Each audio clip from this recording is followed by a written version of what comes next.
உங்களுக்கு உடம்பு வலி இருக்குது? ஓகே, இப்போ 2-3 பேர் தான் இருக்கிறாங்க, ஒன்றும் பிரச்சனை இல்லை, சரியாகும். நம்பிக்கையோடு கேளுங்க சிஸ்டர். எங்கே வலி இருக்குது சிஸ்டர் உங்களுக்கு? Pain, shoulder pain. வேற யாருக்காது மூட்டு வலி? உங்கள் வீட்டில் ரொம்ப குடும்ப பாரத்தை நீங்கள் தான் சுமக்குறீங்களா? நான் தயவுசெய்து நான் கொஞ்சம் காமெடியாக பேசுகிறேன், பட் சீரியஸாக கவனிங்க. ஒன்று முக்கியமான பாயிண்ட் சொல்கிறேன் நான். ஓகே, லேடிஸ்க்கு முட்டு வலி வர்றதுக்கு ஒரு முக்கியமான காரணம் என்ன தெரியுமா? யார் சும்மா அப்படி நினைக்கிறதுனால தான் அந்த வலி வருது. புரியுதுங்களா சிஸ்டர்? நீங்கள் சுமக்குறீங்க, ஆண்டவர் உங்களை சுமக்க சொல்லவே இல்லை, நல்லா கவனிச்சுக்கோங்க.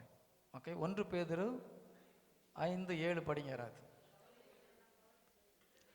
1 பேதுரு 5வது அதிகாரம் 7வது இறை வார்த்தை. இல்லை, உங்கள் கவலை எல்லாம் அவரிடம் விட்டு விடுங்கள், ஏனென்றால்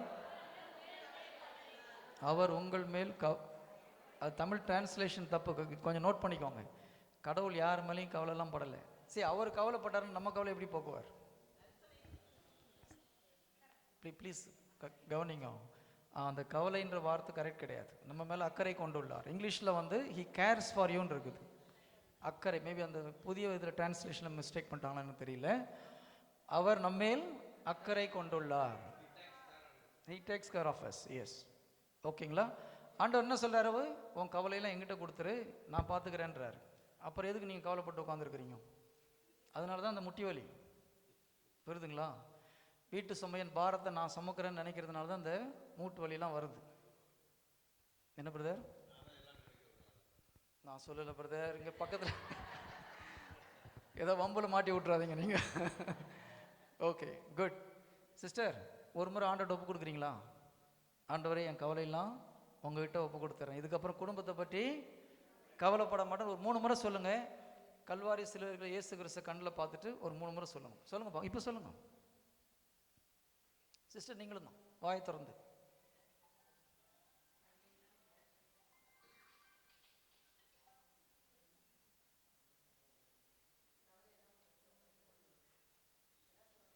உங்களுக்கு மூட்டு வலி இருக்கா சிஸ்டர்?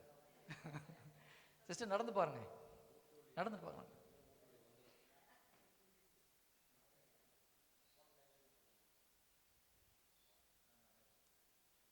என்னாச்சு? போயிடுச்சா? வலி போயிடுச்சா? கரங்களை தட்டி ஆண்டு நன்றி செலுத்துவோமா? ஓகே, நோய்களை குணமாக்குறது கஷ்டமா ஈஸியா? யார் சொன்னது? அடுத்தது உங்களை கூப்பிடுவேன் நான். ஓகே, சிஸ்டர், நீங்கள் சொன்னீங்க இல்லையா, நெக்ஸ்ட் அந்த சிஸ்டர் உங்களுக்கு என்னாச்சு? Shoulder pain better? எவ்வளோ பெட்டர்? உங்களுக்கு போச்சுன்னா இவர் 50% பெட்டர்ன்றார். எப்படி அது பிரதர்? மூட்டு வலி போயிடுச்சா? சரியாயிடுச்சா? Praise the lord, glory to Jesus. Okay sister, ஒரு 3 முறை கண்ணை மூடி, ஆண்டவரே உங்களுடைய தழும்புகளால் என்னை குணமாக்குனதுக்கு நன்றி சொல்லுங்க சிஸ்டர்.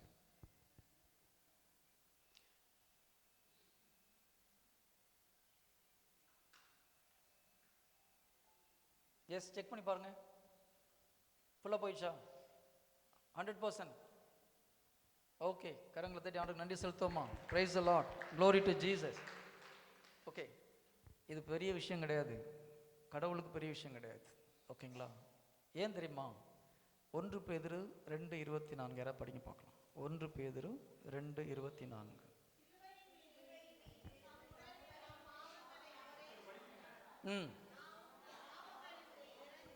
நீதிக்காக வாழ்வதற்கே இவ்வாறு செய்தார். அவர் தம் காயங்களால் நீங்கள் குணமடைந்து உள்ளீர்கள். ஓகே, அவர் தம் காயங்களால் நீங்கள் குணமடைந்து உள்ளீர்கள். இறந்த காலமா, நிகழ்காலமா, எதிர்காலமா? என்ன கிராமர் கிளாஸ் எடுக்கிறீங்க பிரதர்னு கேட்க? இது பாஸ்ட் டென்ஸா, ப்ரெசன்ட் டென்ஸா, ஃபியூச்சர் டென்ஸா? பாஸ்ட் டென்ஸ் இல்லையா? அப்போ இது முடிஞ்சு போச்சு. ஆண்டவர் என்ன சொல்றாரு? அவருடைய தழும்புகளால் நீங்கள் குணமாயிட்டீங்க. எப்போ குணமானோம்? 2000 வருடங்களுக்கு முன்பாக இயேசு கிறிஸ்துடைய தழும்புகளால் நம்ம எல்லாருமே குணமாயிட்டோம். அப்போ இதை விசுவாசிச்சிங்கன்னா என்ன பண்ணுவீங்க? ஆண்டவர்கிட்ட போய் சொல்லுவீங்களா, எனக்கு கால் வலிக்குது குணமாக்குங்கன்னு கேட்பீங்களா? இவ்வளோ நாள் எப்படி ப்ரேயர் பண்ணிட்டு இருக்கிறீங்க? புரியுதுங்களா? ஏன் ஆண்டவர் குணமாக்கலன்னு புரியுதா? ஏன் சிஸ்டர் என்னையும் சேர்த்துக்கிறீங்க அப்பப்போ? நமக்கு நம்பிக்கை இல்லைன்றீங்க. No problem. ஓகே, இப்போ நம்ம நார்மலாக உடம்பு சரியில்லை என்ன பண்ணுறோம்? ஆண்டவரே என் நோயை குணமாக்குங்க, என் நோயை குணமாக்குங்க. ஆனால் இறை வார்த்தை என்ன சொல்லுது? 2000 வருடத்துக்கு முன்பாக நோய்கள் குணமாக்கப்பட்டு விட்டது. அப்போ நம்ம என்ன போய் சொல்லணும் ஆண்டவர்கிட்ட? Very good. என்ன பண்ணோம்? நீங்கள் அந்த வார்த்தையை நம்பினீங்கன்னா, என் நோயை குணமாக்குறதுக்கு நன்றி ஆண்டவரே, சிலுவையில் என் நோயை நீங்கள் குணமாக்கிட்டீங்க நன்றின்னு சொன்னீங்கன்னா நோய் விட்டு போயிடும்.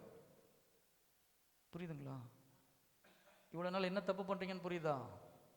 நம்ம இடுப்பு வலி சரியாகலை ஆண்டவரே, டாக்டர்கிட்ட ஊசி போட்டோம் சரியாகலை, இன்னொரு டாக்டர் போனால் ஆப்ரேஷன் பண்ணணும்னு சொல்கிறாரு.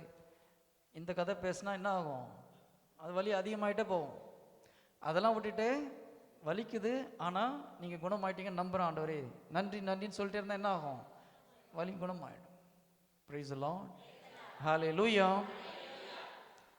ஸோ நம்பிக்கைனா இதான் நம்பிக்கை. கண்ணில் ஓகே, சொல்லுமா சிஸ்டர், சொல்லுங்கள். சொல்லுங்கள்.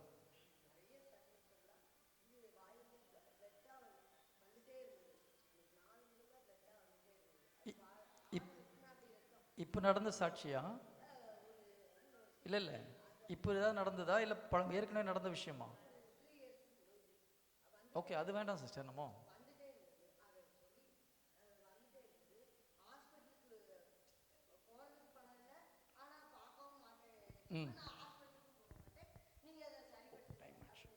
ஓகே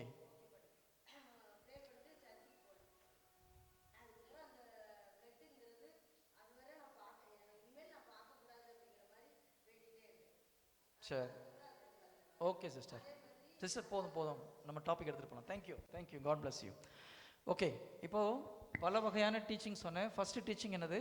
பாவத்தை பற்றி நம்ம மனமாற்றத்துக்காக மெசேஜ் கொடுக்கறது. இயேசு கிறிஸ்து எத்தனை முறை மனம் மாறுங்கள்னு மெசேஜ் கொடுத்தார்?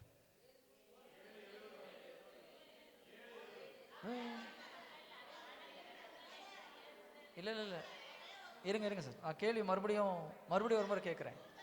இயேசு கிறிஸ்து எத்தனை முறை மனம் மாறுங்கள்னு மெசேஜ் கொடுத்தார்?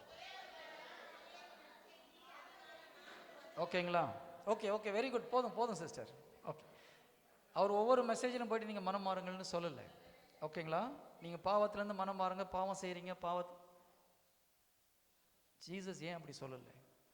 ஒவ்வொரு முறையும் பாவத்தை பற்றி சொன்னால் நமக்கு பாவ உணர்வு தான் வரும், பாவத்திலேருந்து வெளியே வர முடியாது. அதனால தான் ஜீசஸ் ஒரே ஒரு முறை தான் சொல்கிறார். பேதுரு எத்தனை முறை மனம் மாறுங்கன்னு சொல்கிறாரு? ஒரு முறை தான். ஓகேங்களா? நம்ம அது நான் தனியாக உங்களுக்கு சொல்கிறேன் சிஸ்டர், அது வேற ஒரு மீனிங் இருக்குது. ஓகேங்களா? ஸோ நமக்கு பாவத்திலேருந்து மனம் மாறுங்க மெசேஜ் டெய்லி கேட்டிங்கன்னா குற்ற உணர்வு வரும். எப்போ கேட்கணும் தெரியுமா? நமக்கு பாவத்தை பற்றி பயம் இல்லாமல் போச்சுன்னா கம்பல்சரியாக கேட்கணும். சரி, அந்த மெசேஜ் தப்புன்னு நான் சொல்ல வரல, சரியா? நல்லா கவனிச்சுக்கோங்க. எப்போ எந்த மாதிரி மெசேஜ் கேட்கணும் நமக்கு தெரியணும். உங்களுக்கு பாவத்தை பற்றி ஒரு அக்கறையே இல்லை, பயமே இல்லை, துணிந்து பாவம் செய்கிறீங்கன்னா என்ன பண்ணணும்? கம்பல்சரி அந்த மாதிரி மெசேஜை கேட்டு மனம் மாற்றத்துக்கு வரணும். மனம் மாறிட்டீங்க, ஆனால் பாவத்திலேருந்து வெளியே வர்றதுக்கு நீங்கள் ட்ரை பண்ணுறீங்க, முடியல. இப்போ இந்த மாதிரி மெசேஜ் திரும்பி கேட்டிங்கன்னா குற்ற உணர்வு வரும். இது புரியுதா உங்களுக்கு? Okay, good. அடுத்தபடி ஒரு சில மெசேஜ் கேட்டிங்கன்னா கவலைப்படாதீங்க, ஆண்டவர் உங்களை குணமாக்குவார், ஆண்டவர் உங்களை வாளாக்காமல் தலையாக்குவார், கீழாக்காமல் மேலாக்குவார், உங்கள் கடன் பிரச்சனைகள் தீரும், இயேசு கிறிஸ்து 2000 வருஷத்துக்கு முன்னாடி இது பண்ணார், அதை பண்ணார், உங்கள் வாழ்க்கையிலையும் செய்வார். பேசுகிறாங்களோ பேசலையா? இந்த மெசேஜ் நல்லது. யாருக்கு தெரியுமா? வாழ்க்கையில் விரக்தி அடைஞ்சு போயிட்டு தற்கொலை பண்ணிக்கலான்னு வாழ்க்கையே முடிஞ்சு போச்சுறான், இதுக்கப்புறம் வாழ்ந்து புரோஜனம் இல்லைன்னு ஒரு மனுஷன் இந்த மாதிரி ஒரு ஜெப கூட்டத்துக்கு போகும்பொழுது அவங்களுக்கு ஒரு ஃபஸ்ட்டு ஒரு ஆறுதல், ஏதோ ஒரு வகையில் ஆண்டவர் என்னை காப்பாற்றுவார். அப்போ அந்த மாதிரி மக்களுக்கு இந்த மெசேஜ் ரொம்ப ரொம்ப பயனுள்ளதாக இருக்கும். பல பேர் சூசைட் டெண்டன்ஸில் இருக்கிறவங்க இந்த மாதிரி போய் மனம் மாறுறாங்க. ஒரு நம்பிக்கை எங்கேயோ ஒரு இடத்துல அவங்களுக்கு ஒரு எதிர்நோக்கு வருது. ஓகே. ஆனால் இதில் ஒரு ஒரு ப்ராப்ளம் இருக்குது. என்ன ப்ராப்ளம் தெரியுமா? இயேசு கிறிஸ்து 2000 வருஷத்துக்கு முன்னால் நோயை குணப்படுத்தினார், சப்பானியை நடக்க வச்சார். ஓகே, இதெல்லாம் என்னது? பாஸ்ட் டென்ஸா ப்ரெசன்ட் டென்ஸா? Past tense. அடுத்தது என்ன சொல்கிறாங்க? நாளைக்கு உங்கள் பிரச்சனையும் சரியாக்குவார். இப்போ எதை பற்றி பேசுகிறாங்க? ஆனால் இன்னைக்கு என்ன நடக்கும்னு சொல்லல. வித்தியாசம் புரியுதுங்களா? ஜீசஸ் ஒரு நோயாளி வந்து என்ன சொன்னார்? எழுந்து நடந்து போனோம். அவர் நாளைக்கு ஒன்று குணப்படுத்துறேன்னு சொல்லலை. புரியுதுங்களா? பழைய ஏற்பாடில் எங்கள் அப்பா குணப்படுத்தினாரு, நாளைக்கு நீ குணமாகும்னு சொல்லலை. நான் சொல்ல டிஃப்ரென்ஸ் புரியுதா? இப்போ ஒன்று குணமாக்கினார். ஆனால் இந்த மெசேஜில் என்ன ப்ராப்ளம்? பாஸ்ட் டென்ஸ் பேசுகிறோம், ஃப்யூச்சர் டென்ஸ் பேசுகிறோம், இப்போ என்னன்றது செய்ய மாட்டேங்கிறோம். உங்கள் மெசேஜ் இப்படி இருக்கக்கூடாது. நீங்கள் நற்செய்தி பண்ணிங்கன்னா, நற்செய்தி பணியாளருடைய ஒரு முக்கியமான கடமை என்னன்னா, ஏசு கிறிஸ்துங்க உயிரோடு இருக்கிறார்ன்றதை ப்ரூஃப் பண்ண முடியணும். நான் மறுபடியும் சொல்கிறேன், நீங்கள் நற்செய்தி பணி செஞ்சீங்கன்னா, ஏசு கிறிஸ்து இங்கே உயிரோடு நின்று கொண்டு இருக்கிறான்றதை உங்களால் நிரூபிக்க முடிஞ்சாதான் உண்மையான நற்செய்தி பணியாளராக இருக்க முடியும். இப்போ இத்தனை பேர் குணமானாங்க இல்லையா? யார் குணப்படுத்தினது? அப்போ ஏசு இங்கே உயிரோடு நிற்கிறாரு இல்லையா? இதை உங்கள் நற்செய்தி பணியில் நீங்கள் செய்ய முடியணும். அப்போ தான் அது பவர்ஃபுல்லாக போகும் நற்செய்தி பணி. வாயில் யார் வேணால் சூப்பராக பேசலாம், கரெக்டாக? என்னை விட நல்லா பேசுகிறாங்களாம் பார்த்துருப்பீங்க இல்லையா? யார் வேணால் பேசலாம், கரெக்ட் தானே பிரதர்? பால் அதான் சொல்கிறார், நாங்கள் வந்து மனிதனுடைய ஞானத்தில் உங்களுக்கு நற்செய்தி அறிவிக்க வரல, கடவுளுடைய வல்லமையில் நற்செய்தி அறிவிக்கிறோம். The power of God should be revealed to the people. அது ரொம்ப ரொம்ப முக்கியம். ஆண்டவர் பரிசேயரை பார்த்து ஒரு வார்த்தையை சொல்கிறார், உங்களுக்கு உண்மையும் தெரியல, கடவுளுடைய வல்லமையும் தெரியல. வார்த்தையும் தெரியல, கடவுளுடைய வல்லமையும் தெரியல. ஏசு கிறிஸ்து பார்த்து மக்கள் யோசித்தது காரணம், டிஃப்ரெண்டாக இருந்தது காரணம் என்ன? கடவுளுடைய வல்லமை வெளிப்பட்டது. அவர் போன இடத்துல கடவுளுடைய வல்லமை வெளிப்பட்டது. நம்ம அவருக்கு சாட்சி பார்க்கணுன்னா கடவுளுடைய வல்லமை வெளிப்பட்டால் தான் உண்மையான சாட்சியாக இருக்க முடியும் நம்ம, கரெக்டாக? இது வரைக்கும் நீங்கள் அதை ஃபோக்கஸ் பண்ணலன்னா அது கம்பல்சரியாக ஃபோக்கஸ் பண்ணி ஆகணும். ஒருத்தர் கேன்சர் பேஷண்ட் உயிருக்கு போராடிட்டு இருக்கார், நீங்கள் போயிட்டு ஆண்டவர் நமக்காக மரிச்சார், ரத்தம் சிந்தினார்னா அவன் என்ன சொல்லுவான்? உயிர் போயிட்டு இருக்குது, எது எனக்கு தேவையா, இதுக்கு ஏதாவது வழி சொல்லணும் கேட்பான், கரெக்டா? கரெக்ட் தானே சிஸ்டர்? அதனால் நம்ம ஜீசஸ் ஏசு கிறிஸ்து செஞ்சதை நம்ம செஞ்சாதான் அவருடைய சீடர்கள். நிறைய ஊழியக்காரங்க என்ன பண்ணுறோம், நம்ம மெசேஜ் கொடுக்க ட்ரை பண்ணுறோம், மெசேஜ் இருக்கட்டும், அவர் செஞ்சதை நம்ம செய்யணும். ஜீசஸ் என்ன சொல்கிறாரு? என்னை பின்பற்றுபவன், வசனம் கரெக்டாக சொல்கிறீங்க சிஸ்டர், செய்கிறீங்களா? பெரிய காரியம் வேணாம், அவர் செஞ்சதில் 100ல் 1 பங்கு செய்கிறோமா? அப்போ அது ஏன் செய்யலைன்னு பார்க்கணும், ஏன் நடக்க மாட்டேங்குது. நான் சொல்கிறது தயவுசெய்து யாரும் தப்பாக நினச்சிக்காதீங்க. ஏன்னா அந்த பிரதர் ஒரு மாதிரி நம்மளை குற்றம் சொல்கிற மாதிரி சொல்கிறாருன்னு நினைக்காதீங்க. ஏசு கிறிஸ்துவுடைய சீடர்கள் என்றால் அவர் செய்ததை நம்ம செய்யணும்.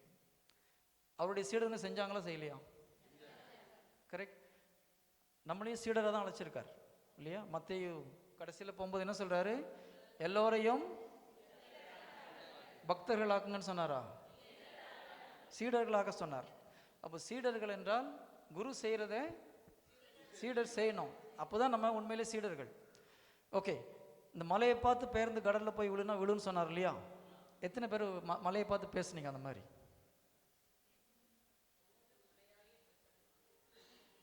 எத்தனை பேர் இந்த மலையை பெயர்ந்து இந்த என்ன பிள்ளையார் கோயில் இது உச்சி பிள்ளையார், உச்சி பிள்ளையார் மலை பெயர்ந்து போட்டுன்னு எத்தனை பேர் கமெண்ட் பண்ணீங்க? ஒருத்தரும் இல்லை. சரி, நான் ஒன்று கேட்குறேன், ஏசு கிறிஸ்து நீங்கள் நம்புறீங்க, ஃபாலோ பண்ணுறீங்க, அவரை பற்றி ப்ரீச் பண்ண போகிறேன்னு சொல்கிறீங்க, ஒருத்தர் கூட அவர் சொன்னதை ட்ரை கூட பண்ணி பார்க்கல.